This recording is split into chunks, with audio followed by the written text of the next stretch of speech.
In our village, the most beautiful woman was a madwoman. That year, a flash flood struck.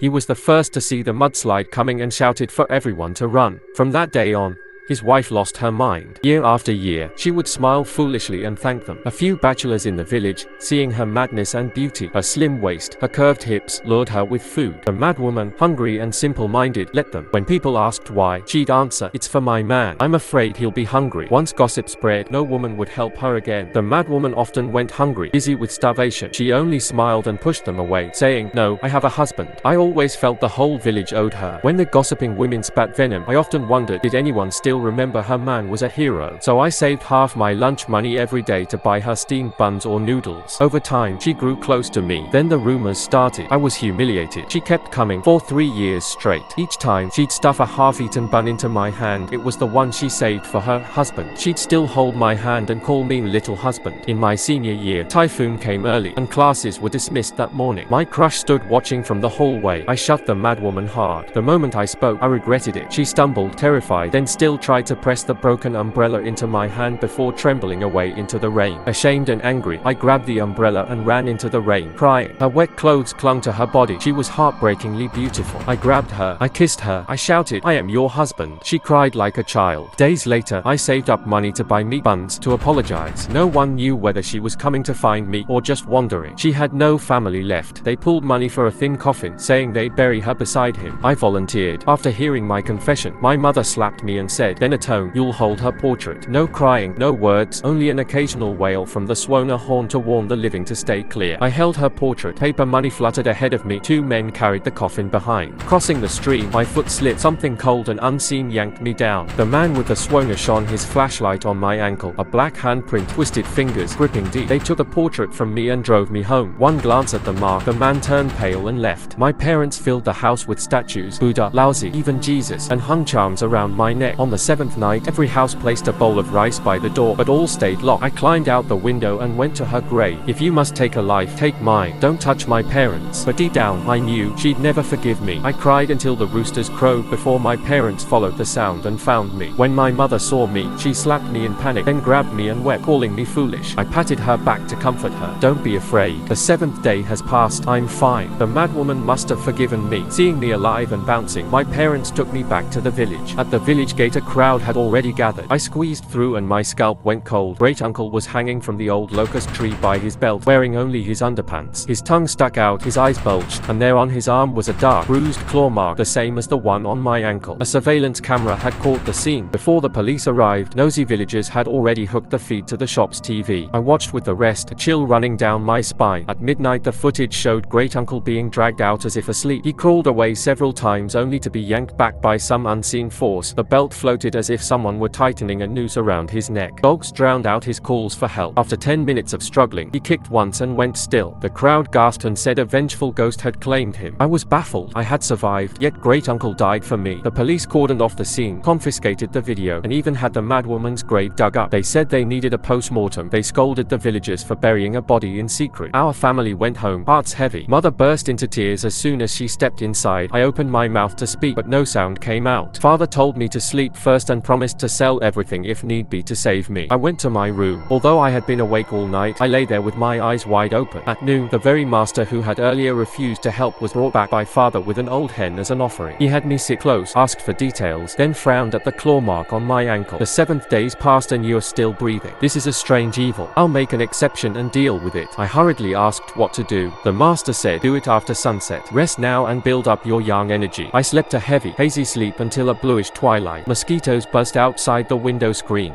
The master arrived carrying a large bundle, and he had my parents move the bed out of the way and clear the floor. He produced a handful of white candles and arranged them in a circle around me, then picked 3 more and had me prick my finger to let blood drip onto the base of them. He forbade anyone else from looking. "People have 3 life lamps," he said, "one on the crown, one on each shoulder. A ghost must blow those out before it can harm you. If she comes tonight, she'll try to blow out the candles first. You just keep lighting them. Don't let her find the real lamps." Then he handed me a short, rust blood-stained knife, left by bandits from the Republican era. It carries killing intent. One stroke to the brow will work. Miss by half an inch and it's useless. I asked, what if I can't bring myself to strike her? The master sighed. Then you're betting she'll be merciful and spare you. With that he turned and left without looking back. Father and mother, afraid of becoming scapegoats, packed a few belongings and went to stay in town. Mother cried and warned me, child, if a candle goes out, relight it. Don't be stingy with matches. The house was left with only me and a ring of flames. Suddenly the dogs stopped barking. A strong wind rattled the red lantern at the door, making it smack the wall. A tongue of flame guttered and the lane went pitch black. The downstairs door opened on its own with a creak. The staircase complained as someone dragged their feet, as if barefoot. The candle flames all tilted to one side. I clutched my matches and held my breath. A face first peered through the door crack, not the Madwoman, but great-uncle himself, who had just died. His sclera were all black, the corners of his mouth split toward his ears. He crawled in with his limbs twisted oddly, his neck snapped back at a right angle. He stopped opposite me, his cheeks ballooned suddenly like a toad, and with a single breath he expelled foul air. Half the candles went out. My hands trembled as I struck match after match, lighting them one by one. Great-uncle reached out as if to strangle me. His fingertips brushed the flames and withdrew as if burned. A choking, gurgling laugh bubbled in his throat. He blew again, and only 5 candles remained lit. Blood rushed to my head. I shoved the 5 candles into new positions, stuck them chaotically around me, and used my body to shield them from the wind. Great-uncle froze. A murderous resentment boiled in his black eye sockets. Adrenaline surging, I threw caution to the wind and shouted, I didn't call you. If you blow them out again, I'll drag you down with me even as a ghost. My shout cracked through the empty room. Great-uncle seemed taken aback. His cheek deflated and he retreated. I seized the rusty knife and made a motion to strike. He darted to the stairwell in a blur, his head almost touching the floor. Only that grotesque grin remained turned toward me. I fell back into the candle ring and relit every flame. The wall clock clicked to 11:30. 1.5 hours to pass midnight. Just as I breathed a slight sigh of relief, the staircase creaked again. This time it was great-uncle's son, pale as death, lugging a bucket of water. My father came to me in a dream. I'm sorry. With a splash, the bucket tipped. Water doused the candles until only 2 guttered in the corner. I lunged to relight them, but the wicks were sodden. 5 matches in a row went out. The window slammed open with a bang, and great-uncle crawled in along the wall, his cheeks swelling again. I swore and grabbed the knife, rushing down the stairs. The door slammed with an evil gust. I couldn't kick it open. Cold pressed on my back. 2 remnant candles swayed upstairs and finally went out. In the dark, my heartbeat sounded like a drum. Great-uncle's breath was on the nape of my neck, cold, damp. I spun and raised the knife. The room was as dark as a coffin, so silent I could hear my own heartbeat. I gasped until my lungs were about to tear apart. Yet I couldn't find a single wall to lean on. I slapped the switch. The light only twitched, flickering like it was clinging to its last breath. My hand gripped the knife, knuckles whiter than the blade itself. Suddenly, a muffled thunder cracked. A flash of pale lightning turned the whole room into a photo negative. My uncle was crawling down the stairs, backward, his limbs bent the wrong way, like a puppet yanked by invisible strings, lunging straight toward me. The second thunder struck, and my heart almost knocked the knife out of my hand. I didn't dare swing, afraid that if I missed by an inch, I'd lose my life. I hated his son, that smiling serpent who hid knives behind his grin. My uncle's fingers clamped around my throat, wind hissing through his nails, dragging me until my heels sparked on the floor. My vision went black, my ears filled with a swarm of buzzing. Then the door burst open. A wet shadow crashed in, slamming my uncle sideways, bones and all. I rolled across the floor, snatched the knife, but froze. It was the Madwoman who saved me. She still wore the wounds from 3 years ago. Rain couldn't wash the scabs of dried blood off her skin. Her eyes were pure black, no whites, just 2 bottomless wells. There were 2 fierce ghosts in my house that night, snarling at each other, beast to beast. My uncle struck first, but not at her. He lunged again for my throat. The Madwoman leapt between us. His teeth sank into her shoulder. The sound of tearing flesh drowned the storm. She screamed. Blood rushed to my head, and I drove the knife toward his brow. He twisted,